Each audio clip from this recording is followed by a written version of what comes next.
Hello दोस्तों, तो स्वागत है आज के नए वीडियो में। और इस वीडियो में हम बात करेंगे 65 बीपीएससी के जो आगे के क्वेश्चन है 61 से लेकर 90 तक के। तो पहला जो 61 क्वेश्चन है इसमें पूछा गया है, वर्ष 2017-18 में मौजूदा कीमतों पर बिहार राज्य का सफल राज्य घरेलू उत्पाद मतलब कि जीएसडीपी कितना था। तो उस समय 4,87,628 था। तो ये 17-18 का है। और 24-25 का पूछेगा तो ये हो गया।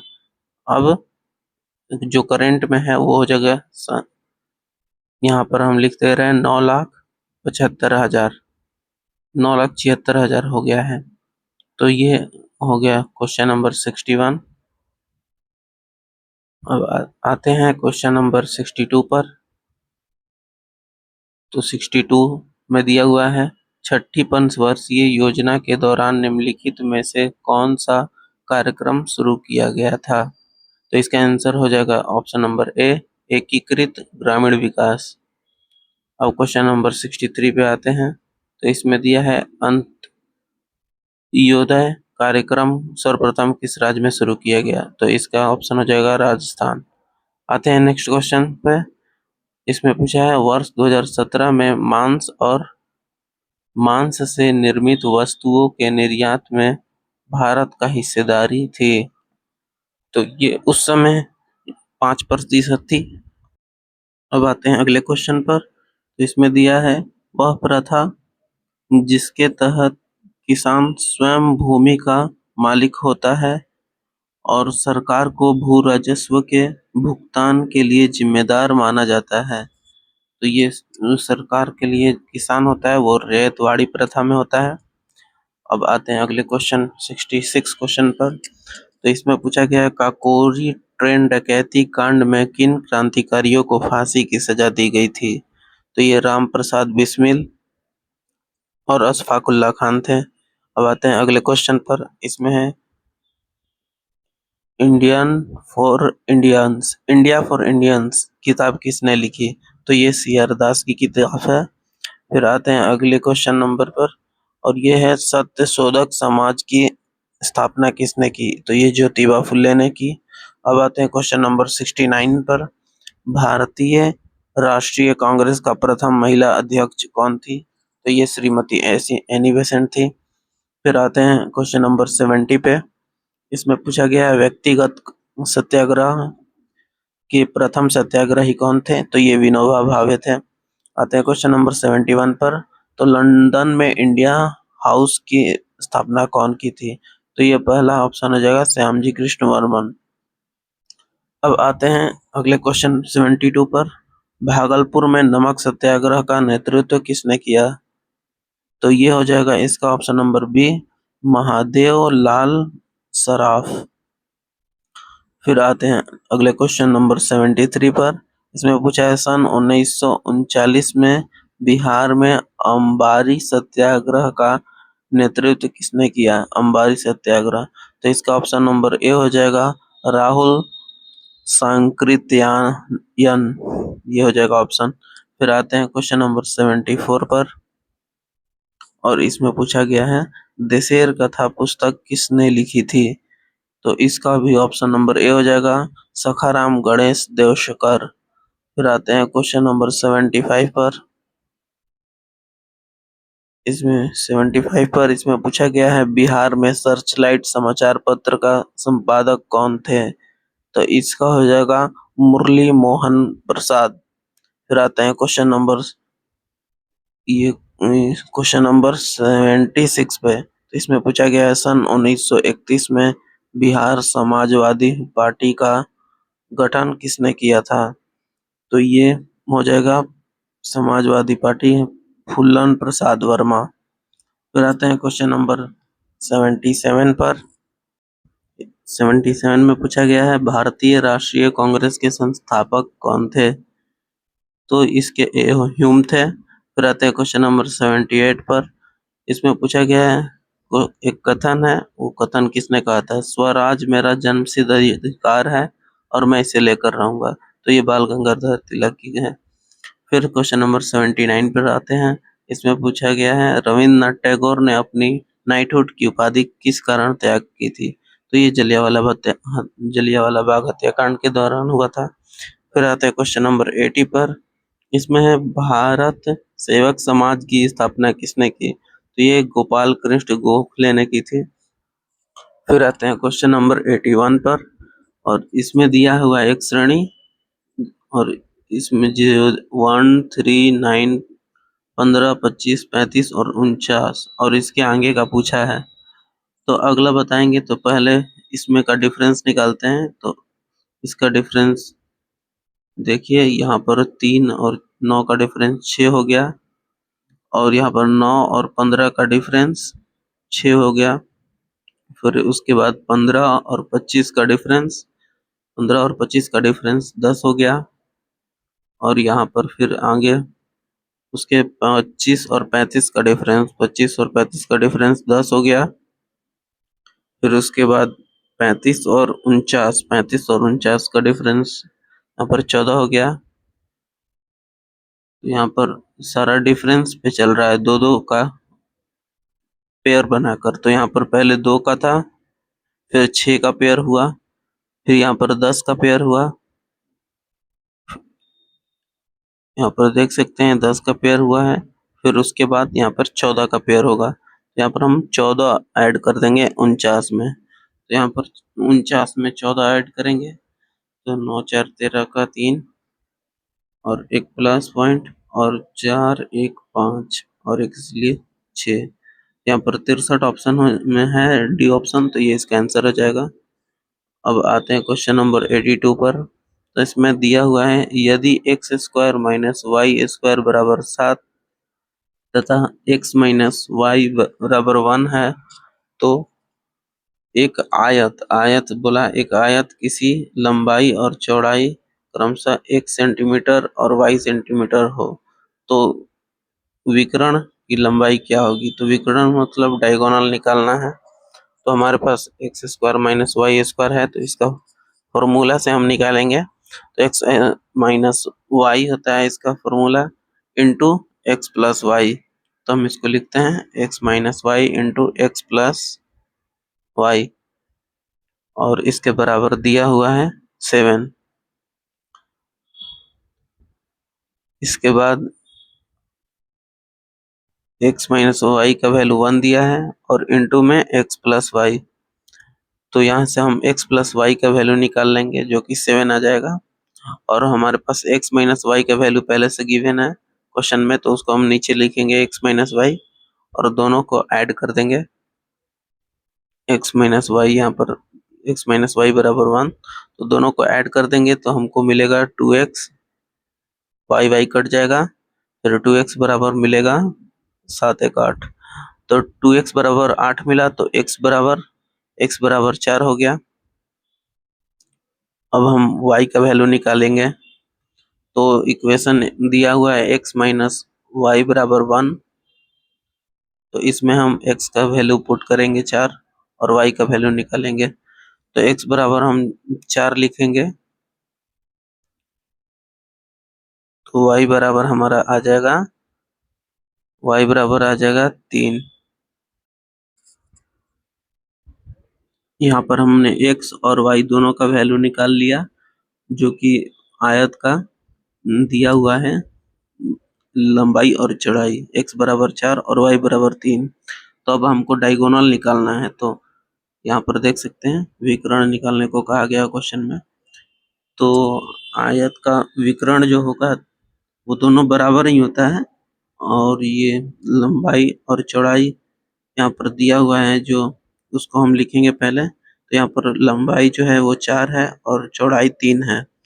तो इसको हाइपोथेनस फार्मूला लगाकर यहाँ पर परपेंडिकुलर है तो वहाँ पर हम इसका निकाल सकते हैं। तो यहाँ पर हाइपोथेनस फार्मूला से निकालेंगे तो 3 का स्क्वायर प्लस 4 का स्क्वायर का अंडर रूट लेना पड़ेगा। तो 3 का स्क्वायर 9 और प्लस 4 का स्क्वायर 16 और अंडर रूट में रहेगा ये दोनों। तो फिर अंडर रूट हो जाएगा 25, 16 प्लस 9 तो 25 का अंडर रूट 5। तो विकर्ण बराबर हमारा 5 आंसर आ जाएगा। तो 82 क्वेश्चन नंबर का मेरा आंसर जो आया वो आया 5 सेंटीमीटर। अब आते हैं क्वेश्चन नंबर 83 पर। इसमें दिया है 80 विद्यार्थियों की एक कक्षा में 60% विद्यार्थी कैरम खेलते हैं, 45% शतरंज खेलते हैं, 10% विद्यार्थी ना कैरम खेलते हैं और ना शतरंज खेलते हैं, तो केवल शतरंज खेलने वाले विद्यार्थियों की संख्या क्या होगी? तो इसको हम बनाते हैं आपके सामने। तो पहले हम एक बॉक्स लेंगे, इसको बॉक्स को हम 100% मानेंगे कि ये, और इसमें ये जो है एक सर्कल, ये 60% व्यक्ति का है और ये 45% व्यक्ति का है। तो ये बॉक्स 100% हो गया। टोटल बच्चों की संख्या 80 है जिसको हम 100% मान रहे हैं, और उसमें 60% ये बच्चे हैं जो खेल रहे हैं केवल कैरम, जो कैरम खेलते हैं, केवल नहीं कैरम खेलते हैं, और ये 45% बच्चे वो हैं जो खेलते हैं शतरंज, और 10% बच्चे ना कैरम खेलते हैं और ना ही शतरंज खेलते हैं। तो ये जो खाली गैप है ये 10% का है। तो 10% ऐसे बच्चे हैं जो कोई गेम नहीं खेलते हैं। तो इन दोनों का इंटरसेक्शन में भी एक बच्चे हैं। तो ये 10% जो पहले बच्चे हैं, हम जो कुछ नहीं खेलते हैं, इनको हम पहले हटाते हैं। 100% में से 10 हटाएं तो 90%। 90% ऐसे बच्चे हैं जो कोई ना कोई गेम खेलते हैं, और जिसमें 60% बच्चे वो हैं जो केवल जो कैरम खेलते हैं। तो कैरम खेलने वाले को हम माइनस कर देंगे तो हमारे पास आ जाएगा शतरंज खेलने वाले बच्चों की संख्या, केवल शतरंज। तो यहाँ पर 60% हमने माइनस कर दिया, जिसमें माइनस किया तो 30% आया, और 30% वो बच्चे हैं जो यहाँ पर कैरम खेलते हैं। शतरंज और कैरम दोनों खेलने वाले भी संख्या की इसी में माइनस हो रहा है, और हमारा केवल जो 30% निकला वो केवल शतरंज खेलने वाले बच्चों की संख्या निकला है। तो यहाँ पर हम 30% का वैल्यू निकालते हैं। 30%, तो ये 30% कितने विद्यार्थी हैं टोटल? तो टोटल 80 है, तो 80 का 30% हम निकालेंगे तो ये दोनों जीरो कट गया ऊपर नीचे, और 8 3 का 24, तो यहाँ पर 24 इसका राइट आंसर हो जाएगा। 24 ऐसे विद्यार्थी हैं जो केवल शतरंज खेलते हैं। तो क्वेश्चन नंबर 83 का हो जाएगा 24 आंसर। अब आते हैं क्वेश्चन नंबर 85 पर।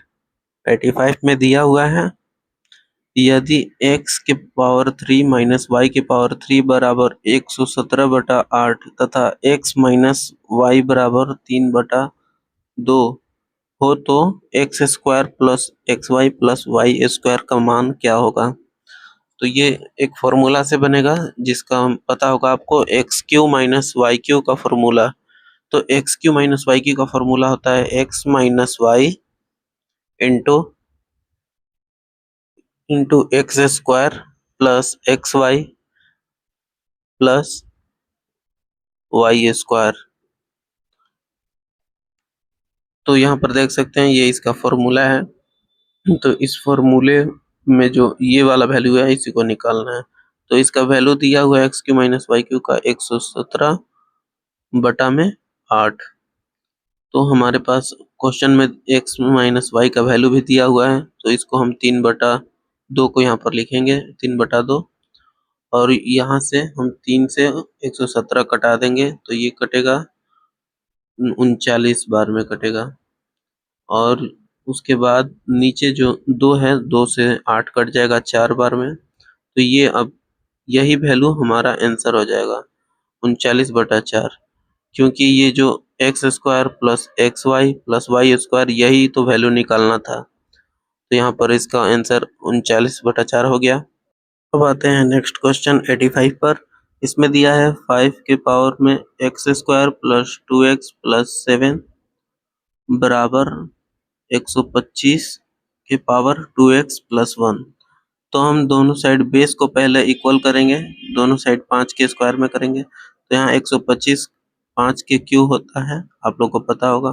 फिर पावर में दिया है 2x प्लस 1। तो ये जो 3 है, x के पावर 5 के पावर 3 जो आ गया, ये तीनों 3 ऐड इसमें मल्टीप्लाई हो जाता है, पावर आपको पता होगा। तो ये मल्टीप्लाई होकर हो जाएगा 3 इंटू 2x, तो ये हो जाएगा 6x प्लस 3। तो यहाँ पर 6x प्लस 3 हो जाएगा, और इधर LHS में जो दिया हुआ है वो इसके पावर इक्वल हो गया, तो वो पावर भी बराबर हो गया। तो इसको लिखेंगे x square plus 2x plus 7। अब इसको सॉल्व कर लेंगे। इसको सॉल्व करेंगे तो ये 3 जो है जब लेफ्ट साइड में जाएगा तो माइनस हो जाएगा, तो 7 में से 3 जाएगा तो ये हो जाएगा 4। तो इसको हम पहले लिखते हैं, यहाँ पर 4 हो जाएगा प्लस 4, और फिर ये 6 जब इधर आएगा तो इधर कुछ नहीं बचेगा, तो इधर 0 हो जाएगा, और 6 जब उधर जाएगा तो 2 में से घटेगा तो -4x हो जाएगा, और ये एक्स स्क्वायर ऐसे ही है। तो ये फॉर्म में आ गया है A square minus 2ab plus B square. तो ये हो गया x माइनस 2 का होल स्क्वायर। ये इस फॉर्म में आ गया है, आप अगर ध्यान से देखेंगे तो इसके बराबर में 0 हो गया है। x माइनस 2 का होल स्क्वायर, इसको आप खोलेंगे तो यही आएगा एक्स स्क्वायर माइनस 4x और प्लस 4।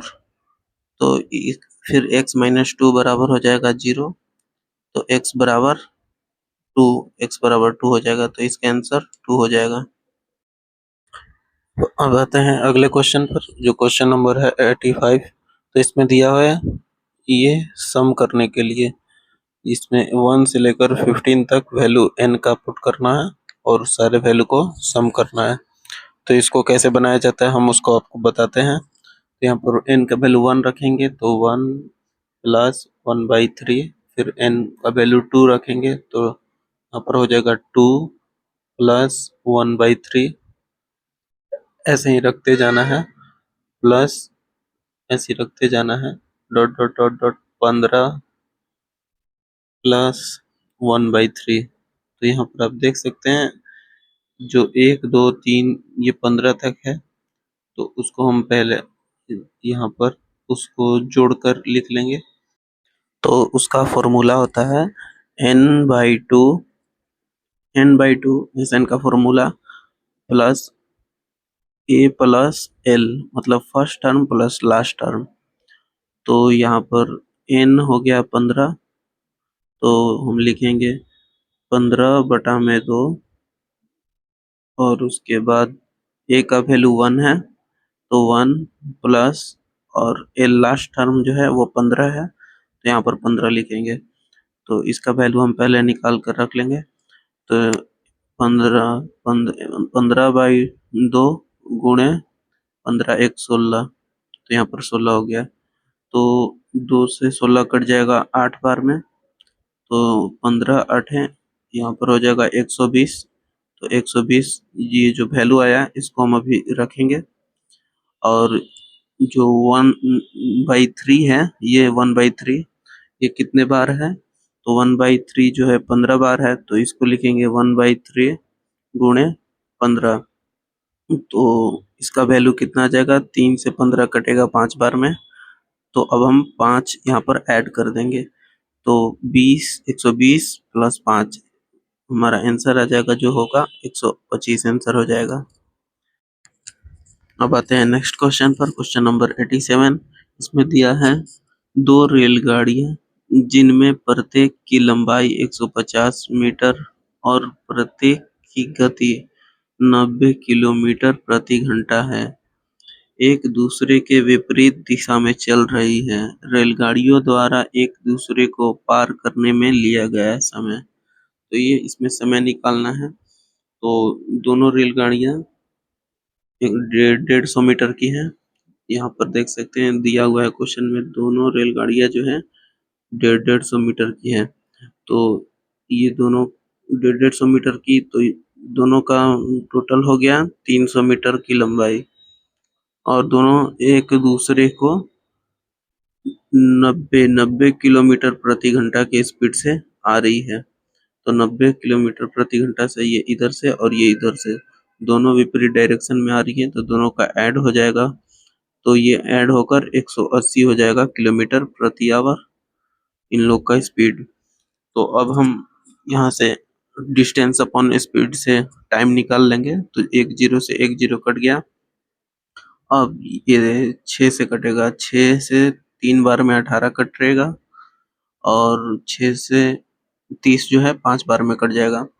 तो ये हमारा जो 5/3 वैल्यू आया, ये अभी घंटा में आया है इसका वैल्यू। तो इसको अब हम चेंज करेंगे सेकंड में। तो सेकंड में चेंज करने के लिए इसमें गुणा हो जाता है 18/5 से। तो 18/5 से हम गुणा करेंगे, यहाँ 5 से 5 कैंसिल हो जाएगा ऊपर नीचे, और यहाँ पर देख सकते हैं फिर 3 से 18 जो है 6 बार में कटेगा, तो इसका आंसर 6 सेकंड हो जाएगा। यहाँ पर 6 सेकंड दिया है। अब आते हैं अगले क्वेश्चन नंबर 88 पर। इसमें दिया है 2 विद्यार्थियों में 12 एक जैसे कलम बांटने के कितने तरीके होंगे यदि प्रत्येक के को कम से कम 2 कलम मिलना आवश्यक हो। मतलब एक लड़के को 2 कलम जरूरी है मिलना। तो हम इसको बांटेंगे, तो पहले को मान लीजिए हम देंगे 10 पेन, और तो दूसरे को 2 पेन, फिर देंगे पहले को 9 पेन, 9 कलम देंगे। तो पहले को 9 कलम देंगे तो दूसरे को 3 कलम देंगे, फिर 8 कलम देंगे पहले को, तो दूसरे को 4 कलम देंगे, फिर ऐसे ही 7 कलम देंगे पहले को, तो दूसरे को 5 कलम, फिर पहले को 6 कलम तो दूसरे को भी 6 कलम, फिर ऐसे ही पहले को 5 कलम तो दूसरे को 7 कलम देंगे। फिर यहाँ पर पहले को 8 ये सॉरी पहले को 4 कलम देंगे तो दूसरे को 8 कलम देंगे, फिर पहले को 3 कलम देंगे तो दूसरे को देंगे 9 कलम। तो फिर उसके बाद पहले को देंगे 2 कलम तो दूसरे को देंगे 10 कलम। तो इस अनुसार हम एक को 10 कलम पहले को दिए तो फिर बाद में दूसरे को 10 कलम दिए। तो ये कितने तरीके में हो गया? तो ये हो गया 1 तरीका, 2 तरीका, 3, 4, 5, 6, 7, 8, 9। तो इसका राइट आंसर 9 हो जाएगा। 9 तरीके से हम जो कलम है उसको बांट सकते हैं। अब आते हैं अगले क्वेश्चन नंबर 89 पे। तो 89 में दिया है वृक्क, यदि वृत्त ए और वृत्त बी की क्रमशः त्रिज्या 1.5 रेशियो 1 है अनुपात में है, तो वृत्त के क्षेत्रफलों का अनुपात निकालिए। तो वृत्त का क्षेत्रफल जो होता है वो आपको याद होगा, फॉर्मूला पाई आर स्क्वायर होता है। तो इसमें पाई का तो कोई वैल्यू रहेगा नहीं, पाई दोनों ऊपर नीचे कट जाएगा। तो हम ये जो इसका रेडियस दिया है 1.5, इसका स्क्वायर करते हैं और नीचे बाई में बटा में 1 जो है इसका स्क्वायर करेंगे तो 1 का वैल्यू 1 ही आएगा। तो ऊपर जो है 1.5 जो है 1.5 इसका स्क्वायर होगा 2.25, 15 का स्क्वायर जो होता है, और बाई 1। तो इसका देख सकते हैं आप लोग, इसका आंसर हो जाएगा 2.25 बटा में रेशियो 1, ये सी आंसर। अब आते हैं अगले क्वेश्चन नंबर 90 पे। तो इसमें दिया हुआ है एक नल पानी की किसी टंकी को 3 घंटे में भर सकता है और दूसरा नल उसी टंकी को 4 घंटे में खाली कर देता है। यदि टंकी 1/3 भरी हो तो दोनों नलों को एक साथ खोल दिया जाए तो टंकी भरने में समय लगेगा। तो इसको हम पहले बनाते हैं। तो टंकी जो पहला नल है वो टंकी को भर देता है, पहला नल वो भर देता है 3 घंटे में। यहाँ पर हम लिखते हैं 3 घंटे में पहला नल भर देता है और दूसरा खाली कर देता है 4 घंटे में। तो इसका हम एलसीएम लेंगे, तो ये टंकी का ये 12 लीटर उसका यूनिट हो गया, मतलब पूरा टंकी 12 यूनिट का है। अब हम नल ए का एफिशिएंसी निकालेंगे, कार्य शक्ति, कि 1 घंटा में वो कितना भर रहा है। और तो 3 से हम भागा करेंगे 12 में, तो ये हो जाएगा 4, मतलब ये 4 यूनिट 4 लीटर 1 घंटे में भर रहा है टंकी को, और ये खाली जो कर रहा है ये माइनस में 4 घंटे में खाली कर रहा है, तो 1 घंटे में कितना, 1 घंटे में 3 लीटर ये 1 घंटे में खाली कर रहा है। तो दोनों साथ में जब कार्य करेंगे तो वो कितना हो जाएगा, तो 4 में से 3 दोनों नल को दोनों नल जब एक साथ खुलेंगे तो ये 4 यूनिट भर दे रहा है और ये 3 यूनिट कम कर दे रहा है। तो 1 यूनिट में इन लोग का काम होगा, 1 घंटे में 1 यूनिट। और यहाँ पर दिया हुआ है 12 पूरा यूनिट है, जिसमें 1/3 1/3 जो है ये भरा हुआ है पहले से। तो 1/3 का मतलब 3 से भागा देंगे 12 में तो 4 आएगा, मतलब 4 यूनिट ये पहले से भरा हुआ है, तो इसको माइनस कर देंगे तो हमारा जो बचेगा वो 8 यूनिट। तो 8 यूनिट को केवल भरना है, तो 1 घंटे में 1 यूनिट भर रहा है तो 8 घंटे में 8 यूनिट भरेगा, तो इसका आंसर हो जाएगा 8 यूनिट। तो ये हमारा आज का लास्ट क्वेश्चन था और इसको हमने आपके सामने बनाकर दिखा दिए सारे क्वेश्चन नंबर 90 तक। और आपको अगर वीडियो पसंद आई हो तो वीडियो को लाइक करें, चैनल को सब्सक्राइब करें, और ऐसे और वीडियो आपको चाहिए तो कमेंट करें। तो आज के लिए बस इतना ही। क्वेश्चन नंबर हम 61 से लेकर 90 तक कंप्लीट करा दिए हैं। तो वीडियो देखने के लिए धन्यवाद।